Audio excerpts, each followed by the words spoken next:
تا حالا شده جلوی آینه وایستی و از اونی که تو آینه میبینی گله‌مند باشی؟ نه یک گله معمولی، منظورم یه ناامیدی عمیقه.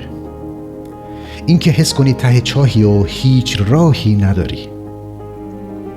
مردی که امروز میخوام دربارش حرف بزنم یه زمانی 135 کیلو وزن داشت. فکر میکنی کارش چی بود؟ شبها میرفت تو رستوران‌های کثیف سوسک میکشت. لکنت زبون داشت. افسرده بود و کل دنیا بهش میگفتن تو هیچی نمیشی. اما یه روز یه تصمیم گرفت که نه تنها بدن خودش بلکه تعریف اراده انسان رو در تاریخ عوض کرد. اون الان تنها کسیه در دنیا که سخت‌ترین دوره‌های رنجر و نیروی دریایی رو تموم کرده و حتی رکورد گینس رو هم جابجا کرده. بچه‌ها وقتی میگم نیروی دریایی فکر نکنید منظورم فقط سوار کشتی شدنه. منظورم نیوی سیلزه، جایی که آدم‌ها رو تبدیل به ماشین جنگی میکنن. تصور کن 6 روز تمام بیداری، فقط 4 ساعت خوابیدی. بدنت از سرما کبود شده و داری توی آب اقیانوس منجمد میشی.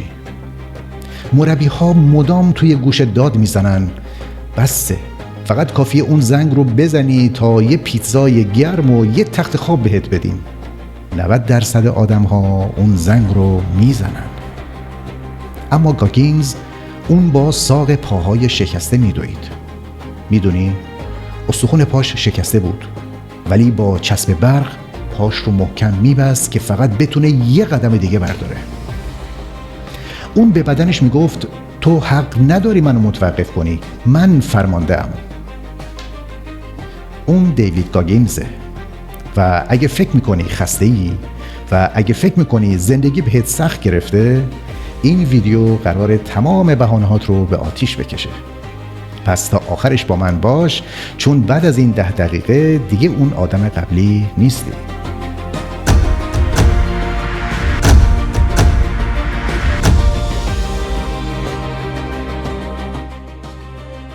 بیا برگردیم به عقب. دیوید توی خونه معمولی بزرگ نشد. اون توی یه شکنجهگاه بزرگ شد.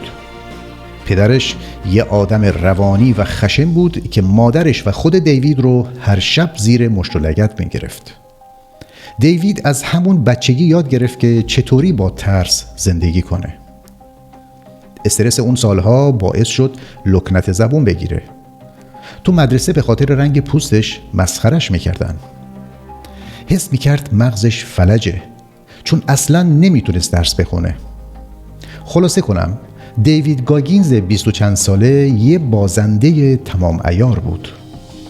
یه آدم چاق که روزی 8 تا پیراشکی شکلاتی میخورد و بزرگترین دستاوردش این بود که بفهمه کدوم سم برای کشتن سوسک‌ها بهتره.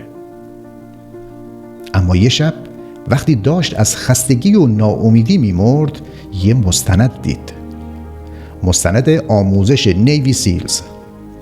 دید که یه عده آدم دارن تو گل و لای دست و پا میزنن ولی تسلیم نمیشن. همونجا بود که یه چیزی تو وجودش شکست. با خودش گفت یعنی منم میتونم؟ رفت سراغ دفتر استخدامی ارتش. طرف نگاش کرد و زد زیر خنده. گفت پسر جون تو 135 کیلویی. برای اینکه بتونی وارد آزمون بشی باید زیر 90 کیلو باشی، اونم فقط تو 3 ماه. هر کسی دیگه‌ای بود میگفت بی خیال، محاله. اما گاگینز چیکار کرد؟ اون 3 ماه رو تبدیل کرد به یه جهنم شخصی. صبح ساعت 4 بیدار میشد، 2 ساعت پا میزد، بعد میرفت استخر، بعد دوباره میدوید. رژیمش فقط یه تیکه ماهی و بروکلی. بچه‌ها اون تو کمتر از 3 ماه 45 کیلو وزن کم کرد. نه با معجزه، با رنج محض وارد دوره سیلز شد. دوره‌ای که 90% آدم‌های ورزشکار و تنومند توش انصراف میدن. گاگینز نه یک بار، نه 2 بار، بلکه 3 بار این دوره رو گذروند. چون هر بار مصدوم میشد، برمیگشت از اول شروع میکرد. با پاهای شکسته میدوید، با ریه عفونت کرده شنا میکرد. چرا؟ چون نمیخواست فقط یه سرباز باشه. اون میخواست ثابت کنه ذهن پادشاه بدنه. حالا راز گاگینز چیه؟ اون یه مفهومی داره به اسم ذهن پینه بسته. میگه همونطوری که کف دست یک کارگر به خاطر کار سخت پینه میبنده و دیگه درد رو حس نمیکنه، ذهن ما هم باید پینه ببنده. چطوری؟ با انجام دادن کارهایی که ازشون متنفری. اگه از بیدار شدن تو سرما متنفری، باید همون موقع بیدار شی. و اگه از دویدن متنفری، باید بدوی. و یه قانون طلایی داره به اسم قانون 40%. گاگینز میگه وقتی حس میکنی دیگه واقعا نمیتونی، وقتی بدنت داره میلرزه و مغزت فریاد میزنه که تمومش کن، تو فقط از 40% تواناییت استفاده کردی. 60% بقیه پشت یه دیوار به اسم ترس قایم شده. گاگینز یاد گرفت چطوری اون دیوار رو خراب کنه. اون 4000 تا بارفیکس زد تا رکورد گینس رو بشکنه. بار اول شکست خورد. بار دوم دستاش تا استخون زخم شد. اما بار سوم ایستاد و انجامش داد. اون با پاهای شکسته اولتراماراتون دوید. نه برای مدال، فقط برای اینکه به خودش ثابت کنه من هنوز زنده‌ام و تسلیم نمیشم. ممکنه بگی خب دیوید گاگینز یه استثناست. من که نمیخوام سرباز بشم. اما حرف اصلی گاگینز این نیست. اون یه چیزی داره به اسم آینه پاسخگویی. میگه هر روز صبح جلوی آینه وایستا و به خودت دروغ نگو. اگه تنبلی بگو من تنبلم. اگه چاقی بگو من چاقم.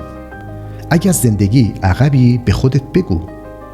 بعد زیرش بنویس که امروز قراره چه کار کنی که یه قدم از دیروزت بهتر باشی.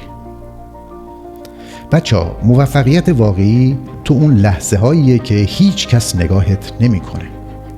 اون لحظه‌ای که بارون میاد و تو باید بری بیرون تمرین کنی. اون لحظه‌ای که همه خوابن و تو داری روی پروژه‌ت کار می‌کنی. گاگینز میگه من نمیخوام با استعدادترین باشم. من فقط میخوام اون آدم سرسختی باشم که هر چقدر هم زمین بخوره دوباره بلند میشه. داستان دیوید گاگینز به ما یاد میده که هیچ بهونه‌ای پذیرفته نیست. نه گذشته بد، نه بیپولی و نه استعداد نداشتن. تنها چیزی که جلوی تو رو گرفته اون صدای توی سرته که میگه بسه، استراحت کن. امروز میخوام ازت بپرسم اون 40% که داری براش میجنگی چیه؟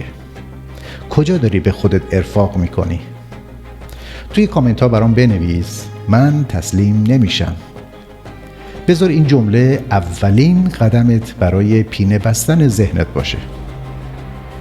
اگه این ویدیو بهت انگیزه داد حتما لایکش کن و برای اون رفیقت هم که فکر میکنه راهی نداره هم بفرست. یادمون باشه ما برای معمولی بودن به این دنیا نیومدیم. من فرزام هستم و اینجا کانال ذهنیت رشده. تا ویدیوی بعدی برو و غیر ممکن رو ممکن کن. ذهنتون پویا و مسیرتون روشن.